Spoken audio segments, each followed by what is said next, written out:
कलयुग का अंत निकट है। 4,26,000 साल का समय शेष है। भगवान विष्णु का 10वां अवतार अभी बाकी है। संभल की धरती पर भगवान कल्कि को प्रकट होना है। नमस्कार, मैं हूं आपके साथ कविता राणा। जी हाँ, ईश्वर त्रेता में प्रभु राम के रूप में अयोध्या आए, फिर द्वापर में कृष्ण के रूप में मथुरा आए और अब क्या कलयुग में अपने कल्कि रूप में अवतरित होंगे। आज ये सवाल इसलिए क्योंकि भगवान कल्कि के आगमन से पहले ही संभल की धरती पर नव्य भव्य दिव्य श्री कल्कि धाम मंदिर की नींव देश के प्रधानमंत्री नरेंद्र मोदी रख चुके हैं। 39 सालों तक कांग्रेस के वफादार रहे कल्कि पीठ के पीठाधीश्वर आचार्य प्रमोद कृष्णम ने पीएम मोदी को कल्कि धाम मंदिर के शिलान्यास के लिए आमंत्रित क्या किया। कांग्रेसियों के पैरों तले जमीन खिसक गई। आनन फानन में आचार्य जी को बाहर का रास्ता दिखा दिया तो 49 सालों का रिश्ता एक झटके में तोड़ दिया। लेकिन इसे आप आचार्य प्रमोद कृष्णम जी का विश्वास कहें या फिर कल्कि पीठाधीश्वर की इंट्यूशन पावर, उनके एक बुलावे पर देश के प्रधानमंत्री नरेंद्र मोदी दौड़े दौड़े संभल पहुंच गए। जैसे शबरी को विश्वास था कि राम आएंगे,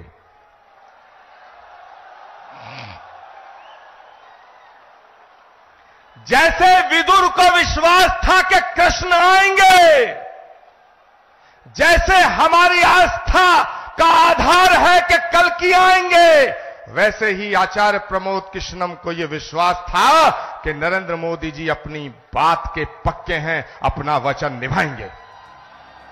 तो आज पीएम मोदी के कर कमलों से संभल की 5 एकड़ जमीन पर बनने वाला भव्य श्री कल्कि धाम मंदिर का शिलान्यास हुआ। भगवान कल्कि के आने से पहले उनके दिव्य धाम की भव्यता 7वें आसमान पर रहेगी।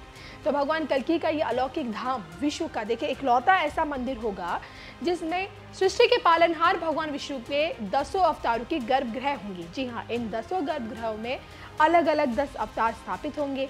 और देखिए सबसे दिलचस्प बात ये कि समूचा मंदिर परिसर उसी गुलाबी पत्थर से बनेगा जिसका इस्तेमाल अयोध्या के राम मंदिर और सोमनाथ मंदिर में हुआ है।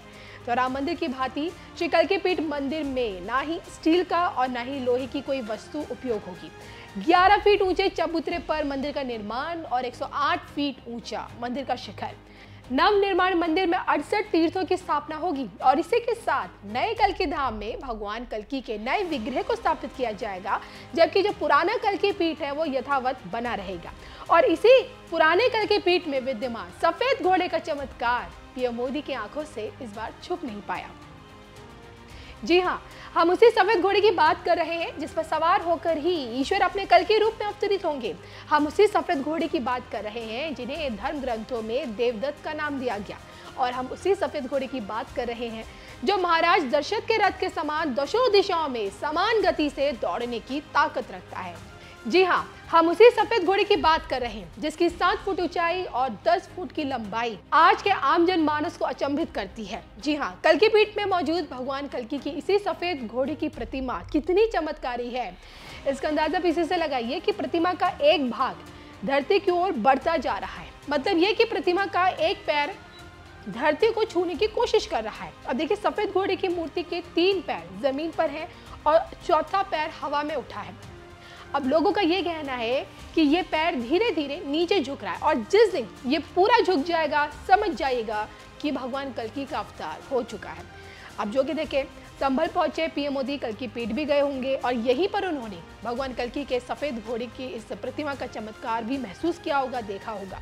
धर्म ग्रंथों में देखिए इस बात का वर्णन आज भी मिलता है कि देवदत्त नामक इसी सफेद घोड़े पर सवार होकर भगवान कल्कि बुराई का अंत करेंगे, सभी के मन और चेतना को शुद्ध करेंगे और सतयुग की शुरुआत की भी घोषणा करेंगे। भाइयों और बहनों, मैं जब विकसित भारत की बात करता हूं तो इसके लिए नई सोच भी चाहिए, नई दिशा भी चाहिए। देश में जिस प्रकार की सोच आजादी के अनेक दशकों तक रही, उस पर चलते ये संभव ही नहीं था। वो सोच क्या थी? सोच थी कि देश के नागरिकों का जैसे तैसे गुजारा कराओ, उन्हें हर मूलभूत सुविधा के लिए तरसा कर रखो, पहले की सरकारें सोचती थी कि सुविधाएं बनाओ तो 2-4 बड़े शहरों में नौकरियों के अवसर बनाओ तो कुछ चुनिंदा शहरों में। ऐसा करना आसान था क्योंकि इसमें मेहनत कम लगती थी, लेकिन इसके कारण देश का एक बहुत बड़ा हिस्सा विकास से वंचित रह गया।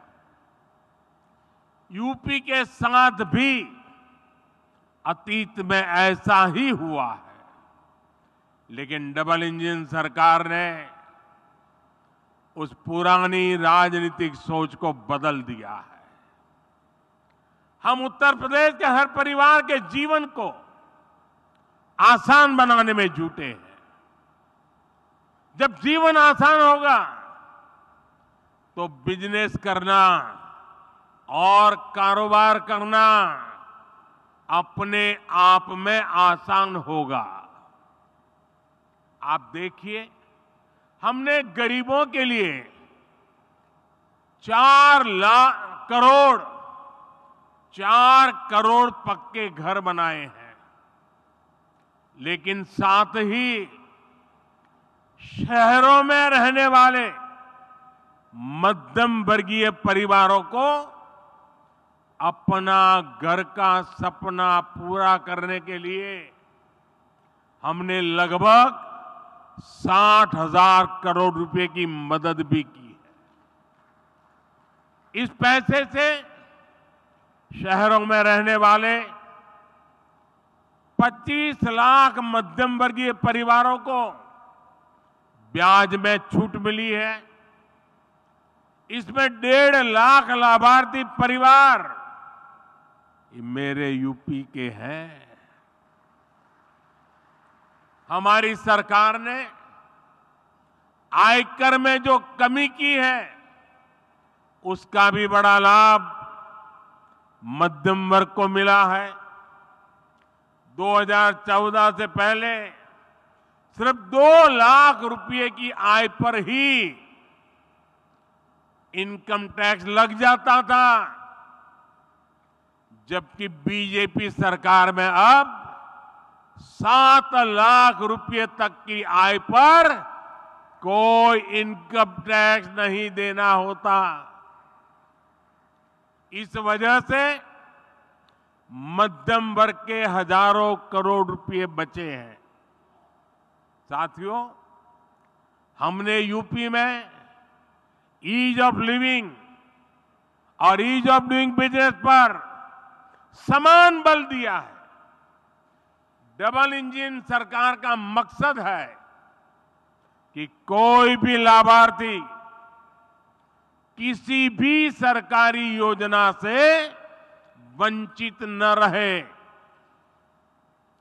हाल में जो विकसित भारत संकल्प यात्रा हुई है, इसमें भी यूपी के लाखों लाभार्थियों को उनके घर के पास ही योजनाओं से जोड़ा गया है। मोदी की गारंटी वाली गाड़ी गांव-गांव, शहर-शहर पहुंची है। सैचुरेशन यानी 100% लाभ जब सरकार अपनी तरफ से लाभार्थियों तक पहुंचाती है तो वही सच्चा सामाजिक न्याय है। यही सच्चा सेक्युलरिज्म है। आप याद करिए, भ्रष्टाचार और भेदभाव का एक बहुत बड़ा कारण क्या होता है। पहले की सरकारों में लोगों को अपने ही लाभ पाने के लिए लंबी लंबी लाइनें लगानी पड़ती थी। एक खिड़की से दूसरी खिड़की तक कागज लेके भागदौड़ करनी पड़ती थी। अब हमारी सरकार खुद गरीब के दरवाजे पर आ रही है और ये मोदी की गारंटी है कि जब तक हर लाभार्थी को उसका हक नहीं मिल जाता, हमारी सरकार शांत नहीं बैठेगी। चाहे राशन हो, मुफ्त इलाज हो, पक्का घर हो, बिजली, पानी, गैस कनेक्शन हो, ये हर लाभार्थी को मिलता रहे।